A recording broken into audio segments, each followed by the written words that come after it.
எல்லார் வாழ்க்கையிலையுமே ஒரு கனவு இருக்கும். அப்படி என்னோட வாழ்க்கையில் இருக்க என்னோட கனவு சொந்தமாக ஒரு வீடு கட்டணும்.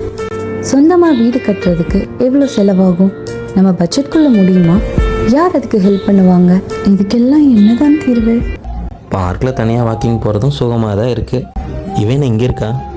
வீட்டில் இவத்தெல்லாம் தாங்க முடியாது தான் இங்கே வந்தோம். இங்கேயும் வந்துட்டாளா? சரி, போய் என்னன்னு கேட்போம். ஏய், இங்கே நடி வந்து தனியாக உட்காந்து யோசிச்சுட்டு இருக்க? வேற என்ன யோசிக்க போகிறேன்?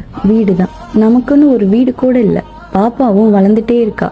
அவளுக்காவது ஏதாவது பண்ணணும்ல. ஓ, இதுக்கு தான் நீ கவலைப்பட்டுட்டு இருந்தியா? எனக்கு தெரிஞ்ச ஒரு சூப்பரான கன்ஸ்ட்ரக்ஷன் இருக்குது. அங்கே போனால் நம்ம எல்லா ப்ராப்ளமும் சால்வ் ஆகிடும். ஆனால் கன்ஸ்ட்ரக்ஷன் போனால் நிறைய செலவாகுமே. நம்ம பட்ஜெட்குள்ளே அவங்களால பண்ணித்தர முடியுமா? நம்மக்கிட்ட இருக்க அமௌண்ட்டை வச்சு அவ்வளோ பெரிய வீடு கட்ட முடியுமா? அதுக்கு தான் அவங்க ஸ்பெஷலிஸ்ட்டே. வா போகலாம். அப்படி என்னோட ஹஸ்பண்ட் என்னை கூட்டிகிட்டு போன இடம் தான் ஃப்ரெண்ட்ஸ் கன்ஸ்ட்ரக்ஷனோட ஆஃபீஸ். அவங்க கிட்ட எங்களோட ட்ரீம் பற்றி, எங்களோட பட்ஜெட் பற்றி, இப்படி எல்லா விஷயத்தையுமே தெளிவாக சொல்லிட்டோம். அவங்களும் அதை புரிஞ்சுக்கிட்டு எங்கள் பட்ஜெட்லேயே சூப்பராக பண்ணித்தர ஒத்துக்கிட்டாங்க.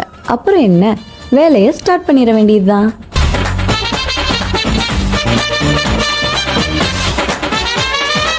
ஃபைனலி எங்களுக்குன்னு ஒரு வீடு, எங்களோட சொந்த வீடு. எங்கள் கனவை நினைவாக்குன ஃப்ரெண்ட்ஸ் கன்ஸ்ட்ரக்ஷனுக்கு ரொம்ப தேங்க்ஸ். எங்கள் கனவு நிறைவேறின மாதிரி உங்கள் கனவு நிறைவேறணுமா? அப்போ நீங்கள் வர வேண்டிய இடம் நம்ம ஃப்ரெண்ட்ஸ் கன்ஸ்ட்ரக்ஷன்.